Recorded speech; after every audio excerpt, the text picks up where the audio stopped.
Vamos então avançar para a segunda-feira e vamos encontrar aqui a reflexão sobre a última ceia. É interessante que o autor da lição, ele não traça, ele não apresenta detalhes daquilo que está entre os versos 12 ao 21, onde nós vamos encontrar aqui Jesus orientando os discípulos para buscarem um local para celebrarem a Páscoa e não comenta muito também aqui a indicação da presença entre os discípulos de um traidor. Eu quero apenas fazer um destaque que nessa semana, essa última semana da vida de Jesus, várias pessoas apareceram demonstrando carinho a Jesus. A própria festa de Simão, com todos os seus problemas e defeitos, foi um carinho. A demonstração de amor de Maria, de quebrar aquele vaso. Depois mais destacado, vimos também já na lição atrás, aí 2 lições atrás, o burrinho que foi emprestado e agora o espaço que foi emprestado. E era muito interessante porque esses preparativos demandaram bastante tempo. Eles tiveram que ir até um local e um cenáculo, uma parte alta da casa, tinham que limpar, colocar ali o que era necessário para a realização da ceia, providenciar os alimentos, os pães sem fermento, os pães asmos, sem levedura, as ervas amargas e o cordeiro pascal também, embora os evangelhos não mencionem a presença, mas não se é possível imaginar que eles tenham celebrado a Páscoa sem a presença do cordeiro, embora o cordeiro, o verdadeiro cordeiro que tira o pecado do mundo estava ali, mas eles celebraram a Páscoa tradicionalmente como o judeu celebrava.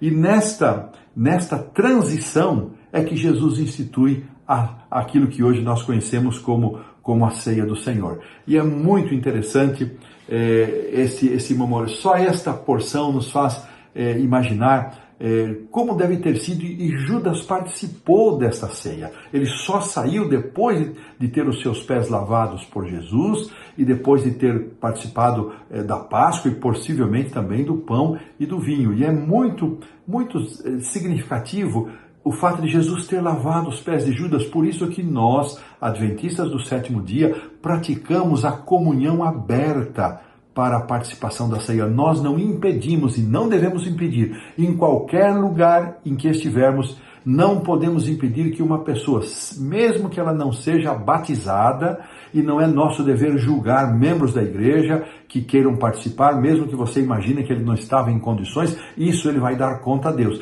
Então nós praticamos a comunhão aberta. Qualquer pessoa adulta pode participar. A única restrição que fazemos, especialmente aqui na cultura brasileira é assim, nós pedimos que as crianças não batizadas não tomem parte. E algumas igrejas têm a prática de separarem uma porção de pão e suco e reúnem as crianças ali no final, explicam para elas o significado do pão e do suco e deixam elas comerem um pãozinho, tomarem, não daquele que foi consagrado na mesa, é uma outra porção à parte. Isso produz uma boa lição, é uma boa pedagogia para as nossas crianças.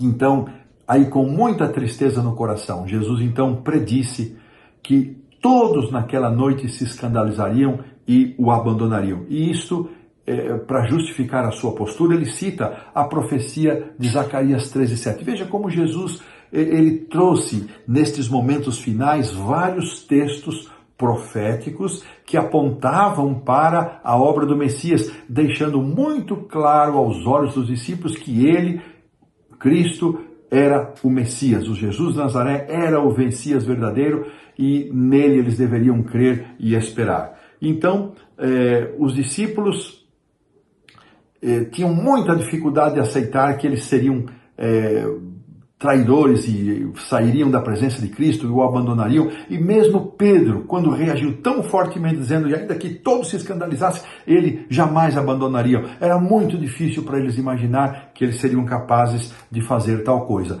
Então, estas considerações da segunda-feira nos fazem pensar o quão solene elas foram. Marcos não registra, mas aqui estão todos aqueles elementos que João registra fortemente: a instituição do lava-pés e aqueles discursos todos que vão seguir o capítulo 14, 15, 16, terminando com 17, aquela oração intercessória de Jesus, Então, Marcos aqui não registra, mas tudo isso acontece nessa noite da quinta-feira, só para a gente se sintonizar e lembrar que os acontecimentos eles foram mais amplos do que estes contados por Marcos, narrados por Marcos, mas nós precisamos nos ater àquilo que o autor fixou, porque senão nós não conseguimos passar dentro do tempo previsto aquilo que o autor está destacando. Bom, com estas considerações, então, nós estamos pondo um ponto final na lição da segunda-feira.